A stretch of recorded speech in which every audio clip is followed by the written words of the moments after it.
Полуденное солнце обжигало землю, воздух дрожал над раскаленными скалами. Леон Кертер, измученный дорогой, вел своего старого коня по узкому каньону где-то в безжизненных землях Аргвудского плато.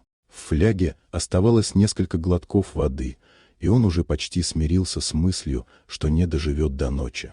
Вдруг сквозь ветер послышался звук, тихий, мягкий, будто плеск воды. Леон не поверил слуху. Здесь не могло быть ни ручья, ни источника. Но звук звал. Он оставил коня в тени валуна и пошел на шорох, пока не вышел к узкой расселине. За скалами пряталось озеро, маленькое, чистое, словно зеркало между камней. Над водой звенел смех.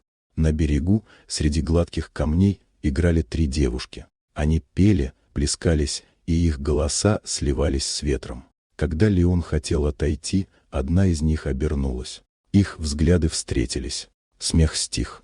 Старшая, высокая и уверенная, вышла из воды и сказала: «Ты увидел нас, чужак. Озеро духов не любит свидетелей. Теперь ты должен принять судьбу, что сам выбрал». Он попытался объяснить, что не хотел зла, но из тени появились вооруженные мужчины. Девушки повели его по тропе через скалы, туда, где за дымом костров скрывалась их деревня. В центре стоял вождь, старик по имени Черный Орел, отец 3 дочерей озера. «Ты нарушил священное», — произнес он. «Либо примешь наших дочерей и станешь одним из нас, либо встретишь закат в одиночестве».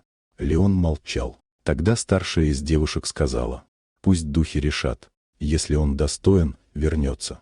На рассвете его вывели за пределы селения. Без воды, без коня, лишь с обсидиановым ножом в руке. 3 дня и 3 ночи он должен был пройти пустыню. Солнце жгло кожу, губы растрескались, но он шел. На 2-ю ночь, когда силы покидали, ему явился дух, женская тень с глазами, как звезды.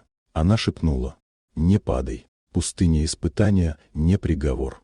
Утром Леон очнулся живой. В ладони блестела капля воды. Он дошел до селения на закате 3-го дня, израненный, но с прямым взглядом. Толпа молчала, когда вождь произнес: «Духи не отпустили бы слабого.